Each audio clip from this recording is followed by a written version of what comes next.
अस्सलाम वालेकुम दोस्तों, मेरा नाम है आमिर शहजाद। तुसी वेखने पे हो आमिर व्लॉग। इत्थे पानी लाया हुआ कणकां ते नाल ही भरा मैंने स्प्रे करना पिया।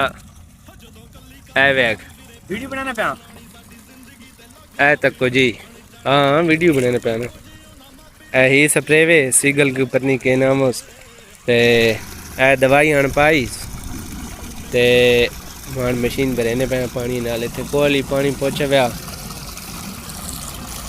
20 लीटर की मशीन है।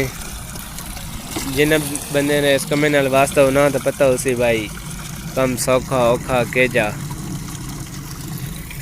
ये सारे इस रकम स्प्रे ज़्यादा तो कर छोड़ी ओ उस करे तक ते थोड़ी मुँह रह गई। यही लीडरां तो गिले सानू हक जे ना मिले कम बड़ा ही खराब होएगा। हो किते मुल्क दे विच सानू रोटी लभदी नहीं कानू तक्के खांदे बाहर आण के। साडा यही है कसूर के पंजाब दे आ जाए तंग करदे ओ जान जान के। हा बल्ले ओ दलेरा वड्डे मशीन भर गई है। हाँ चबा तो धान पिट्ठू लेने आना इतने इसान मशीन चवैने तो जी पाबंद हो वजे।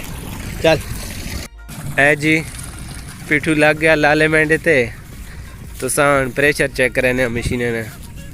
लाले जल्दी करे वो 11 मिनट भरा गई। 11 ना पानी बिल्कुल पहुंच गया। अभी बढ़ावना ऐ तको ने अद्धे डंकी ला गए इटली यूनान वल दी ते अद्धे नशियां ने मार छड्डे ने।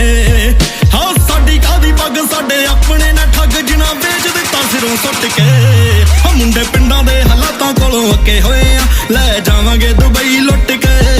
हाँ मुंडे पिंडां दे हालातां कोलों अके होए आ ले जावांगे दुबई लुट के।